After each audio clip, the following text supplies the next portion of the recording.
Hello everyone, good morning, সুপ্রভাত। কেমন আছো বন্ধুরা? আশা করি সবাই খুব খুব ভালো আছো। তোমাদের আশীর্বাদ ভালোবাসায় আমিও খুব ভালো আছি। আমি মৌসুমী চলে এসেছি আবারও একটা সুন্দর রেসিপির সঙ্গে। টেস্টি রেসিপি তোমাদের সঙ্গে শেয়ার করতে আমার খুব ভালো লাগে। আর তোমরা যে রিভিউগুলো দাও, সেটা অসাধারণ। আজকে নিয়ে চলে এসেছি দারুণ স্বাদের একটা রেসিপি। চলো ফার্স্ট থেকে লাস্ট পর্যন্ত দেখো, তাহলেই তো বুঝতে পারবে। একটা বোলের মধ্যে নিয়ে নিয়েছি আটা, আর আটার সঙ্গে পরিমাণ মতো লবণ দিয়ে ঠান্ডা জল দিয়ে কিন্তু আমি আটাটাকে গুলে নিচ্ছি সুন্দর করে। ঠান্ডা জল মানে বরফের জল নয়, নর্মাল বাড়ির জল দিয়ে আমি আটার গোলাটাকে করে নিচ্ছি। ভালো করে দাবাদাবি করে পুরো মেশ করে নিতে হবে, তাহলে হবে নরম তুলতুলে একটা সুন্দর রেসিপি তোমাদের সঙ্গে শেয়ার করব। বাড়িতে যদি হঠাৎ করে কেউ খবর না দিয়ে আত্মীয় স্বজন পৌঁছে যায়, তাহলে এই ভিডিওটা একেবারেই মিস করো না।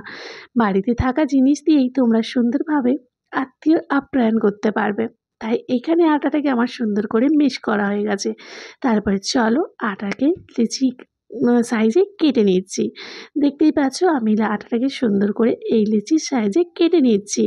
আজকে দুর্দান্ত স্বাদের রেসিপি, যেটা তোমাদের সঙ্গে শেয়ার করে মন প্রাণ সব আমার ভরে গেল। তোমরাও দেখেই মন প্রাণটা ভরিয়ে নাও, আর বাড়ির প্রত্যেকটা সদস্যকে করে খাইয়ে নিজের নাম কামাও। আর নিজের পরিশ্রম যে করবে, সেই পরিশ্রমের দামটা কিন্তু মিটিয়ে নাও। এইটা করতে একেবারে কোনো খাটনি নেই, খুব সহজেই সুন্দরভাবে তোমরা বানিয়ে নিতে পারো। শুধু আটাটা মাখাতে যা একটু পরিশ্রম। আটাটা আমার মাখানো শেষ এবং লিচি কাটাও শেষ। দেখতেই পাচ্ছ আটাটাকে আমি কত সুন্দর একটা লিচির আকারে কেটে নিলাম। এখানে আমার 5টা লিচি হয়েছে। এই 5টা লিচিকে আমি সুন্দরভাবে গরম জলের মধ্যে ফুটিয়ে নেব। তাই কড়াইতে বসিয়ে দিয়েছি গরম জল। গরম জলটা ফুটে উঠলেই গোলাগুলোকে একে একে করে সমস্ত ছেড়ে দেব।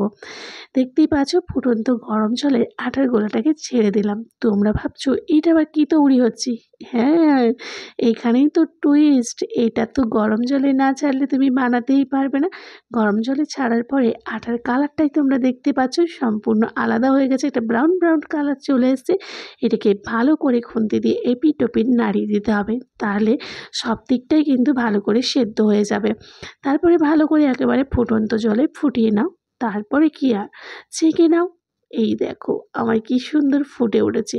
এই সুন্দর টেস্টি রেসিপি খেতে হলে আমার ভিডিওগুলোই দেখতে হবে, তাহলে খুব টেস্টি রেসিপি তোমরা পেয়ে যাবে আমার চ্যানেলে। আর এটা কি বানাচ্ছি সেটা তো তোমাদের বলবো, তার আগে প্রসেসটা দেখে নাও।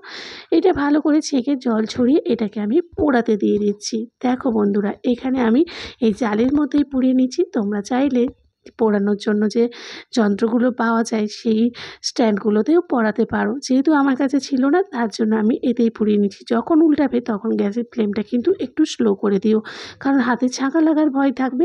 তারপরে এইখানে আমি দেখো কাঁটা চামচের সাহায্যে এপিট ওপিট করে উল্টে পুড়িয়ে নিচ্ছি। এটাকে কিন্তু ভালো করেই পোড়াতে হবে। তারপরে আমার এখানে দেখতে পাচ্ছ এপিট ওপিট কিন্তু পোড়ানো কমপ্লিট হয়ে যাচ্ছে। যেখানে বাকি থাকছে সেখানে আমি কাঁটা চামচ দিয়ে ভালো করে এটাকে ঘুরিয়ে পোড়ানোর চেষ্টা করছি। তারপরে কিছুক্ষণ ঠান্ডা করতে দেব। ঠান্ডা করার পরে একটা ছুরি নিয়ে আমি এই যে পোড়ানো অংশগুলোকে ভালো করে ছাল চামড়াটা উপর থেকে তুলে নেব। তোমরা একটু ছুরি ঘষলেই কিন্তু এই একটা মোটা চামড়া উঠে চলে আসবে। এটাকে সুন্দর করে আমার যতগুলো গোলা ছিল সমস্ত গোলাকে একে একে করে ছাড়িয়ে নেব। তোমরা কিভাবে এটা তৈরি করেছো বা কোনোদিন খেয়েছো কিনা সেটা অবশ্যই কমেন্ট করে জানিও। জানি অনেকে খেয়েছো, অনেকে হয়তো জানো না। যারা জানো না তারাও কমেন্ট করবে, যারা খেয়েছো তারাও কমেন্ট করবে।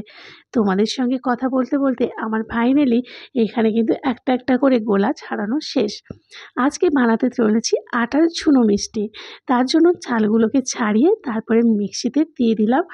মিক্সিতে দেওয়ার পরে মিক্সিতে পরিমাণ মতো চিনিও অ্যাড করে দিলাম, আর স্বাদে গন্ধে ভরপুর করার জন্য 1 চামচ ঘি নিলাম। তোমরা যদি ঘি খেতে ভালোবাসো তাহলে 2 চামচ নিতে পারো। যেহেতু আমি ঘি খেতে তত একটা ভালোবাসি না, শুধুমাত্র একটু টেস্ট আর গন্ধটা বাড়ানোর জন্য এটা আমাকে ঘি দিতে হয়েছিল। তারপরে ঘি দিয়ে এখানে গুঁড়ো করে নিলাম। দেখো ঝুনো মিষ্টি কিন্তু একেবারেই রেডি। আটার ঝুনো মিষ্টি তৈরি করো, আর খুব সুন্দর টেস্টি হেলদি।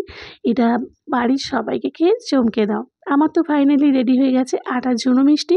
খুব সহজে এত সুন্দর একটা রেসিপি তোমরা বাড়িতে ঝটপট করে বানিয়ে ফেলো, আর হয়েছিল ফাটাফাটি।